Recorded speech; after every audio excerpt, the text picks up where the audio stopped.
everybody. Welcome to Fearless with Mary. I am your host, Mary Tibbetts, and I am so excited that you are joining me today. On today's podcast, I am so excited. I have been following this gentleman since I've been diagnosed with multiple sclerosis. We have a special guest on today, Paul Provins. He is the MS_runner_UK on Instagram. And I just love everything that he is doing for the MS community. So grab a cup of coffee, get comfortable, and let's dive in. Hi, Paul. How are you? I'm good. Thank you. How are you? I'm good. I'm so happy you're on today. We were talking before and I was telling you how I followed you pretty much ever since I found out I had MS. So I'm Yeah, very actually, much. I'm really excited I get to meet you. You're like a little bit of like a little starstruck for me. I'm just a moron that doesn't know when to stop. There's no. I love it. I love it. Okay, we're going to dive in right now. Can you give me and the listeners a background, a little bit about your MS journey, when you were diagnosed, and what that looked like for you? Yeah, so I was working at a tree surgeon's in the New Forest in Hampshire here in 2015, and I had some sensory issues down my right hand side and my right leg with like hypersensitive and went numb. I was doing a lot of tree climbing at the time, so it was put down to a nerve issue, and after a couple of weeks, it went away, and that was that.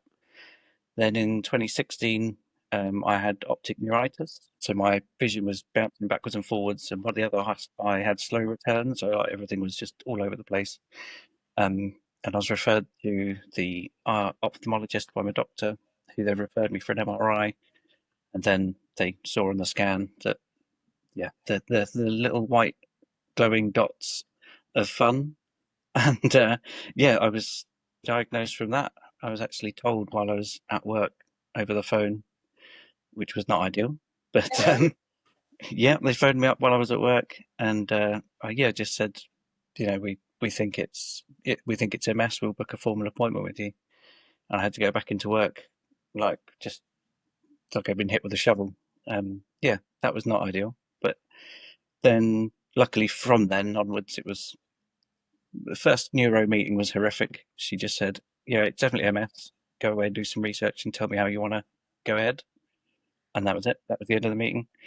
Um, but then it went better from there, and had the MS Society over here. I phoned them and spoke to some really cool people there. They're superheroes. They're incredible, and they helped talk me through it all and choose treatment. And then that was the October I was diagnosed, and then I started the treatment in the February.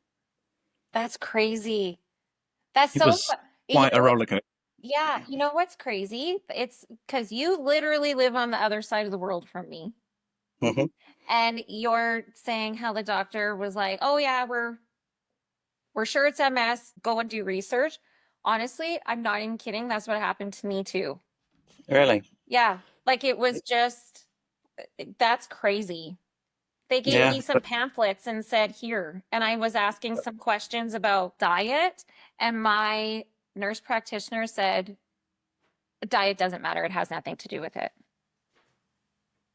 Which I don't believe, but that's just me because if you're diabetic, you follow a yeah, diabetic diet, but whatever. Anyways, it yeah.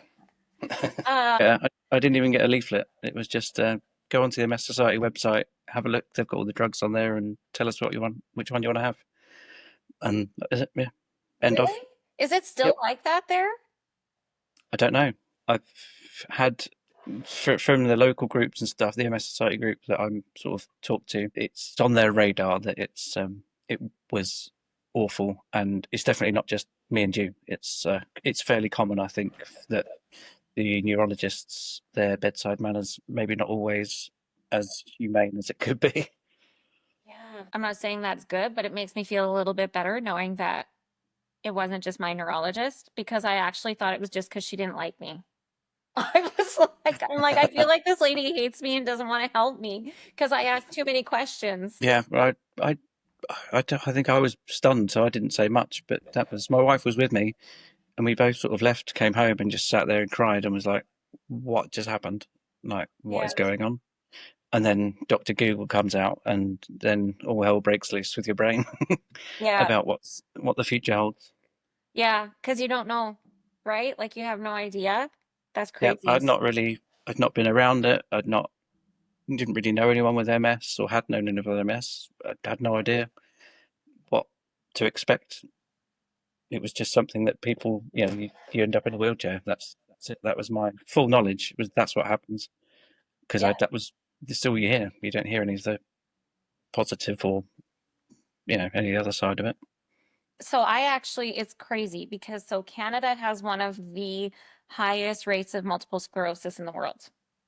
Oh, really? Yeah. So I actually know a few people that have MS, but everybody deals with it very differently, right? So it just depends. I also know a lot of people that say diet and exercise can completely get rid of symptoms and everything. I don't know if I necessarily I don't know where I'm at on all of it because I haven't even had a full year, right? Yeah, I've you're had still very one new to the game. treatment. That's it. Like I'm still figuring my life out at this point. Okay, so this is my question for you. Okay, so were you a runner before you got diagnosed with them? You weren't? I played a lot of football, and I saw runners and laughed at them and told them that they should play a sport and do something where you're actually doing something, not just running around. Oh my gosh. Yeah, That's yeah. crazy. I was So like, when did you decide to start running? so I was diagnosed in October and I had my treatment in the February. Yeah. Um, and I was sat. I can't remember if it was that year because it's the two-part treatment, and there's a 12-month gap. So you have 5 days, then you wait 12 months, then you have 3 days. I think it was the second bout of treatment in 2018, and I was sat there with the drip in my arm, and I'm quite a stubborn person, and I think there was someone in the infusion wing in a wheelchair, and I just like, I'm not doing this. So I got my phone out while I had the drip on my arm and signed up for the marathon. I hadn't run, but I grew up in Greenwich, and I grew up going and watching the London Marathon every year, and it was on my bucket list to do. And I sat there and thought, well, I don't know how long or all of this is going to be working, so let's just get it done. So I signed up while I was sat in the chair, yeah, and that was how I started running. That's crazy. So that was what, 2015? 2018, yeah, that was 2018. at the beginning of end of February, beginning of March, and then so the treatment completely wiped me out for a good few months, and then I finished, and then in the April 2019 ran the London Marathon. You ran the London Marathon? Yeah, and Oh my yeah, this God. so it was That was your 14 very months. first marathon? Yeah, that was for the MS Society. So I signed up with them through their page because I was sat with the treatment thinking about, I probably wouldn't have been sat there having that treatment in the headspace I was in if it wasn't for them. And I was like, I can pay something back to them, get the thing ticked off my bucket list, and just do something that didn't seem very common for people to do once Yeah. they got told they had MS. I feel like it's still not something that's common. I don't know. This is the thing. I go on and I look through, I try to find other people that have MS because I feel like all of us can relate to each other in a different way than other people. I'm Yeah. not saying that you and I wouldn't be friends if I lived where you lived, because we both like running, because I'm a runner. I was a runner Yeah. long before MS. Hmm. So I just think there's a different kind of connection because we understand. Yeah. When I explain extreme fatigue to somebody like you understand what I'm saying. It's not me saying, I I'm get a little bit tired tired, I had sometimes a as long well. day. Yeah. Right? It's, I Yeah. can't move right now. It's Yeah. very And different. I've got people, friends, family, and they don't fully understand it. And I'm glad that they don't fully understand it because I think the only way you can understand it is if you're in it. And I wouldn't want them to be in it. But I think until you've experienced that level of fatigue, then I don't think you can fully get how tricky it is. I have a question about that to do with running. Do you find that you get extreme fatigue more if you're running or not running. Not running. Okay. It's weird and it confuses everybody. I find I get fatigue mentally. So, like Christmas Day for the this year, I made it. The last 2 years, I like cooking Christmas dinner, so I'll be getting people drinks and I'll be doing the dinner and doing all the crazy things, and then I'll sleep through dinner, and everyone eats the dinner because I'm done at that point, and I get to a point where my wife's like my canary down the mine for me. Way before I know I'm getting it, she knows. Okay. She can just look at me and go bed, and she knows straight away when it's happening. But if I run, I I don't get it at all. Yeah, that's crazy. That's Mm. crazy. Let's say I go to the gym on or go for a run or whatever, but it's freezing cold here right now. So I go to the gym and I do the treadmill because you can't run in this. Well, I could run today actually, but I'm nervous to run outside right now because there's still ice on the sidewalks.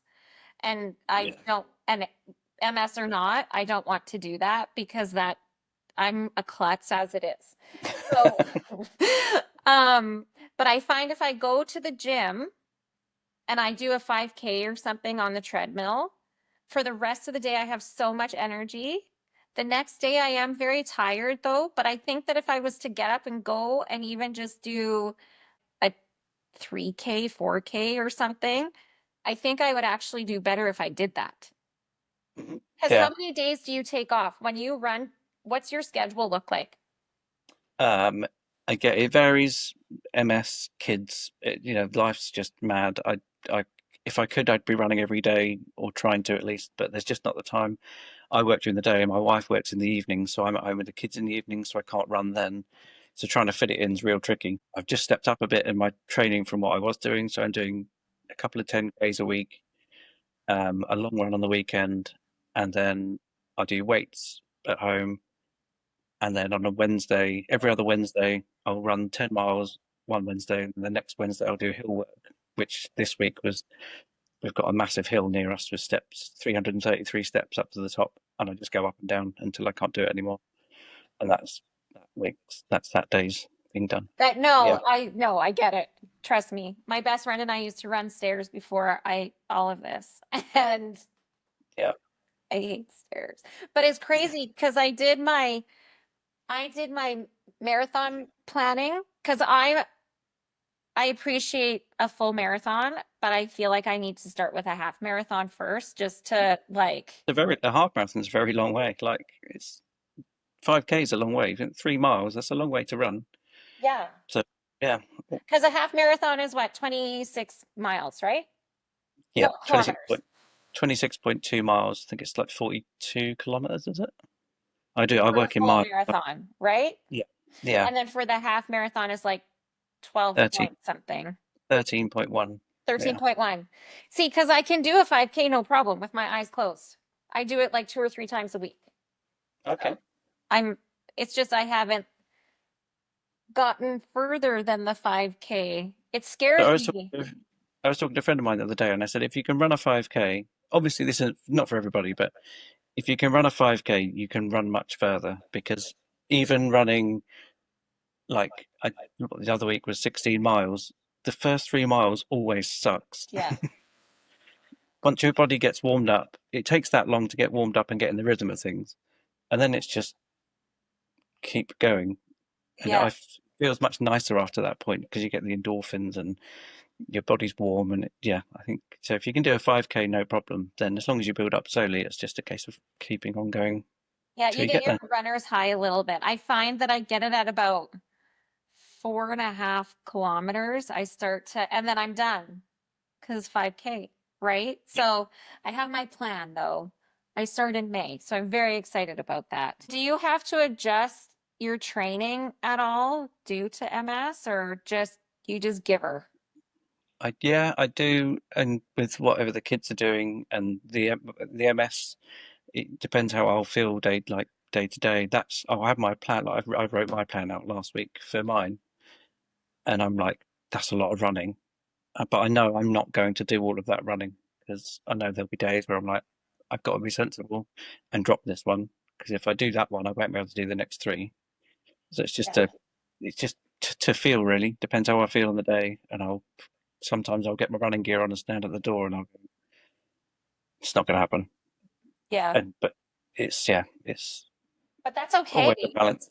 because then you Yeah, get up and you try again tomorrow, right? yeah, because Yeah. I know that if I push myself too hard, that if the fatigue does kick in, that's days gone. Rather than if I drop this one run, I can make that up, or I can miss it, and it doesn't matter. Yeah. Whereas it does matter if I do myself in and I can't run for another few days. Yeah. And then, so do you find running, it helps you mentally and emotionally too to deal with everything? Yeah, Yeah. definitely. Yeah, it's the headspace of life just in general, just to get out and just on my own with well, being with your own thoughts can be bad sometimes, but generally on the longer ones when you go mad. But generally, no, I think it's I like it. It really helps me sort of focus, and every single run I do, I appreciate that I can do it. Yeah, Yeah. yeah, I know. I get excited every morning when my feet touch the floor. I'm like, good job, guys. Good job. I'm yeah. Spring out of bed, stand up. Whoa, we're doing like, we're it. doing it today. I know a lot of people are like, what are you talking about? But anybody who has MS is listening to this, they can appreciate that on so many levels. Yeah, Um, no, so then what advice would you give to somebody? Okay, so before I actually ask this question, so you do weight training and then you do hills. Do you cycle? I don't know. Yeah, I hate cycling. It's so I've not got the bum for it. no, it It hurt. kills. Okay, thank you. Me either. It hurts. Oh, it hurts my bony bum Yeah. aches for days after even a little bike ride. So yeah, it's not for me. Yeah, no, I'm not a, yeah, because it's on my thing and I'm like, I think I might not do that. I might figure something else out to do that. Hills is on there too, but whatever, that is what it is. You don't have choice in that one, unfortunately. Tem Hills are good tempo running as well. So doing Yeah, a fast run, then walking for a bit farther. That's yeah. there's some of those in my plan as well. I love tempo runs. I love them. They're they're like an easy day, the tempos, I find. Because then you get a Yeah, little break, have a little like look around, and then you start running again. And then by the time you get going, it's time to walk again. So yep. yeah, I appreciate them on so many levels. Do you follow any particular diet because you're a runner? Um, Not particularly. No. Um, I yeah, not hugely. I have a separate section of food in the house for me for when I go running. Okay. Yeah. Um, but day to day, I'll just eat what everyone else eats. Okay. We've got a 3-year-old, so basically, whatever she'll put up with eating, I'll cook just so I'm only cooking one meal. So bland craft dinner. No, I'm She's not quite that bad, but yeah, no, we got. Hey, wait. Before we move forward, make sure you guys go below, subscribe to my channel, give me a like, and share with anybody that you think would benefit from this. I want you to tell everybody about your 24-hour crazy ass run that you're doing. Yeah, I don't know what happened with this one. Yeah. Last year, I decided, the year before last, I did a 54-mile ultra around the Isle of Wight. And then the year after that, I thought that was good. But what happens if you run a marathon and then run an ultra 10 days later on tired legs? And then I tried that last year and did that. And then for some reason thought, what else is there? So decided to see if I can run for 24 hours. Yeah. So I'm training now. My block started and that runs up to the middle of May. And then first weekend in June up in Reading here. It starts at midday on the Saturday and it goes through to midday on the Sunday, and it's 24 hours of running. It's a 5 mile loop, and you just do as many loops as you can. And I decided to set my goal on 20 loops. So 100 miles. That's the plan. Yeah, That's if you get to 100 miles, you get a special T-shirt, and I'm short on clothes at the minute, so I love the free swag. I love the free swag. I get it. I will do it just to get the t-shirt to say that I did it. Yeah, so I'm going to get one of the t-shirts for training in. It's called Endure 24. So I'm going to get one of the t-shirts for training, but then on the day I'll be in my charity top. But when I finish, if I get the yellow top that says 100 Mile Club, then I'll be happy. That's But awesome. it's That's so good. it's very much a stretching goal. Like I don't really expect to get there, but that's what I'm setting my head to. That's what I'll be running for. I actually think that you will. I think you're stubborn enough that you probably will do that. I don't even know you very well, but I have a feeling that you're gonna do 101 just to say that you could. You will see. We'll see. Yeah, if I've got any trainers left, they're probably all worn away at that point, I think. Right? How many pairs of shoes would you go through for that? Uh, I'm midway through my two at the moment that I rotate, and between now and then, my training block, I'm a bit in now, but I've probably got about another 480 miles of training runs before the race. Which so I'll probably retire these ones I'm in now, have another two going for training, and then I'll save a pair for the actual day that I'll wear in, so they're not too fresh, and then I'll wear them on the day just so that they're nice and spongy and bouncy. You know, it's so funny because you would think that being a runner, because it's an individual sport and you literally just need your body to do it, Very cheap to do, isn't it? you thought it was the cheapest thing on the face of the planet. And then you Yeah. actually start running and you're like, what the hell? Why is this so expensive? And it's not in a bad way. Like it's for running shoes, outfits, and like the shorts and the shirts and the water and the thing and the everything that you do. Do you wear a water pack? Uh, Depends how far I'm going, but yeah. So for my long runs, yeah, I've got a pack and I'll take flasks as well. Yeah. Um, but yeah, it's the watch for me. I want a new watch, but the one I want's £769, Oh my gosh. How much is and that like I've Canadian? Pounds are probably that's probably like $1,500 here. What kind of right. watch is it? It's a Garmin Enduro 3 is the one I'm after. It's pretty essentially, and it does maps. So Oh, you can load the map file on, and the map's on the watch, so you can see you can navigate with it. I think they should sponsor you. Me too. Yeah, I do. I think they should sponsor you. I'm going to tag them in this on Instagram and tell them that they should sponsor you. I A think hundred percent. they're more into the elite fast ones rather than the tubby slow ones that just go far. Oh my God, it's so funny. So, okay, after this, after your run in June, do you have any more coming up after that? Um, Not booked in at the moment because it's not open yet. But next week, I think there's a run here. I don't know if you know UTMB. They're like the ultra running. They do all the big races. Okay. There's the first one of the year is in Cornwall in here in the UK, and it's called the Arc of Attrition. They've got they had three distances last year. They've got four this year. So there's a 12. I think it's a K. I don't know what the new one is. I think it's 12K or 12 miles. Then there's a 25, a 50, and a 100. And I'm going to try and get in. I'm not sure yet.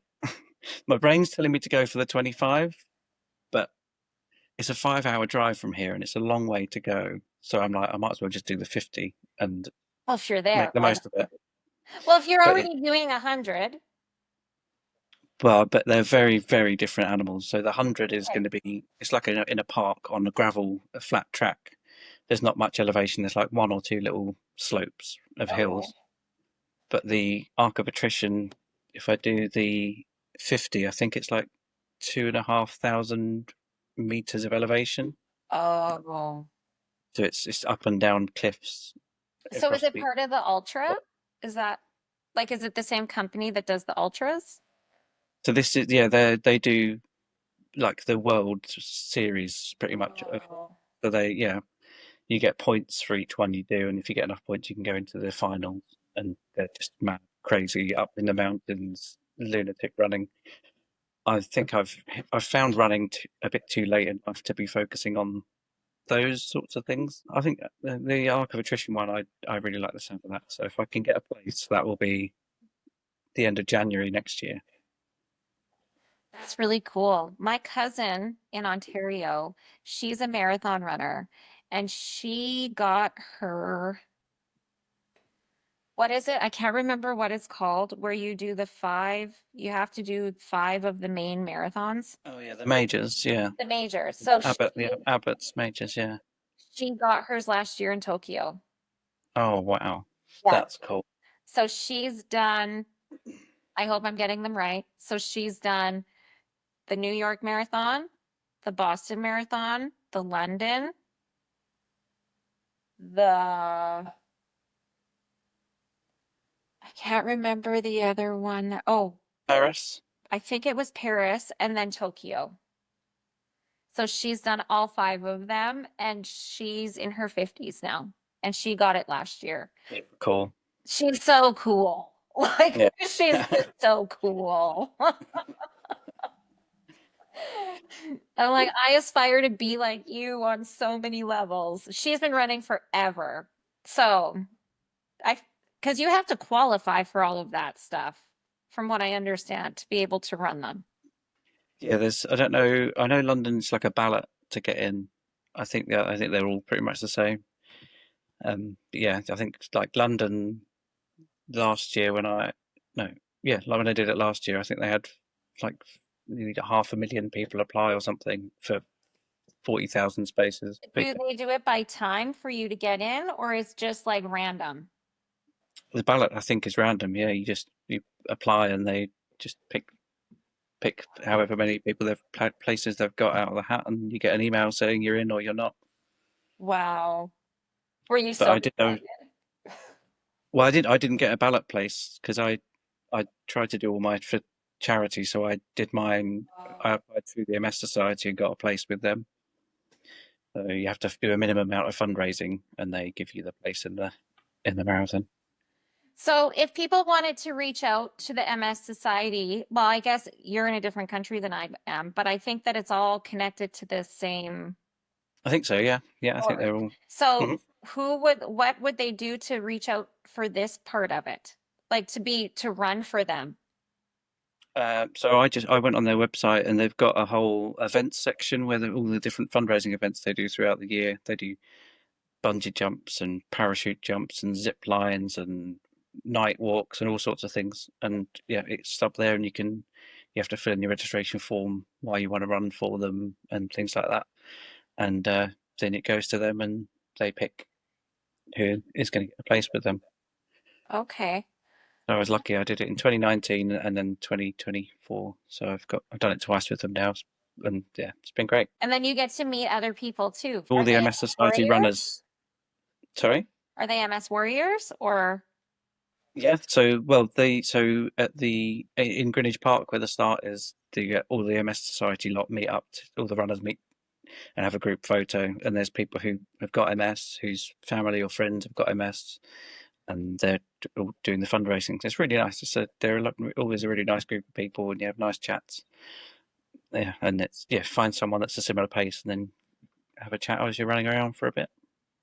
oh my goodness, you're so good you can talk while you run? I can't. I'm like, I was at the gym with my friend this morning. She was talking to, we were doing weights today. We were doing arms and shoulders and back and whatever. And she's talking to me. I'm like, Kate, I can't, I need to count. Like, I'm not, I can't, I need to concentrate. My tongue's mush. You don't understand right now. Yeah, no, it's only certain days on a long slow run. Then yeah, that's how I know I'm not going too fast. If I can still have a chat, then I'm Yeah, going nice and slow. But on weekday runs, it's headphones in and yeah, no one to talk to. I've that's, got my friend Nick who comes on my long runs with me. oh, good. That's Yeah, awesome.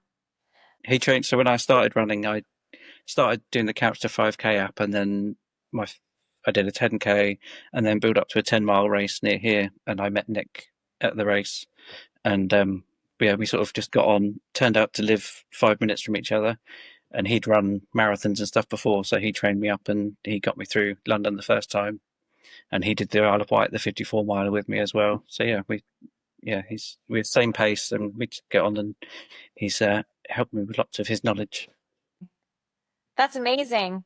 Don't worry, I'm going to be private messaging you to help me for my half marathon. Like, okay, when do I change my shoes out? No, Go for it. I'm no pro, but if you got any questions, if I can answer, I'd love to help. that's awesome. If I don't know, Okay, Nick will so know. if somebody wanted to donate, like to donate for your run in June, where would they go?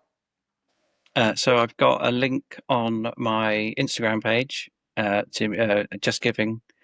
I've got a page on there for all my fundraising. And what's your Instagram page? It's at ms_runner_UK. Awesome. I will attach it to this as well. Oh, If I that's very can, kind. Thank I don't you. know if I can, but I will make sure that I mention it and tell everybody to go so they can donate for it.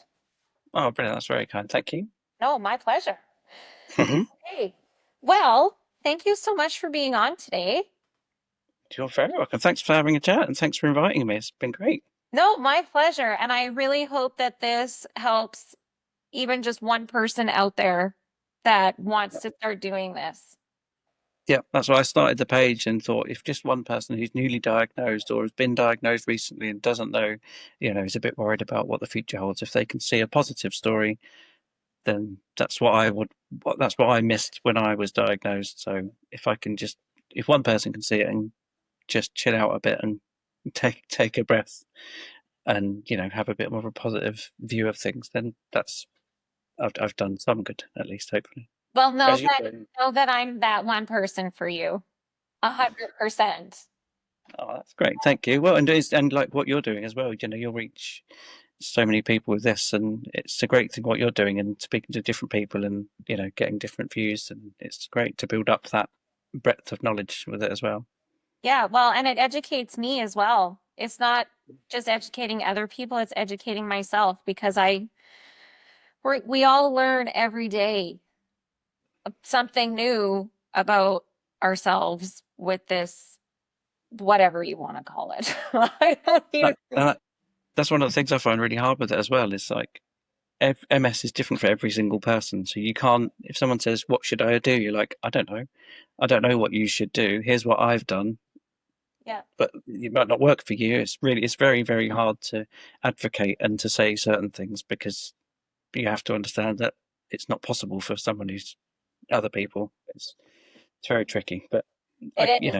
you can do what you can do, and hopefully that is enough. Yeah. Well, that's all we can do, right? Yeah, Yeah. definitely. Okay, awesome. Thank you so much. You're very welcome. Thank you. Thank you so much for tuning in to the Fearless with Mary podcast. I appreciate you being here. If you love this episode, make sure you hit the subscribe button so you never miss an update. And if you're ready to take things to the next level with one-on-one mentoring, head on over to my website at www.fearlesswithmarytibbets.ca to learn more.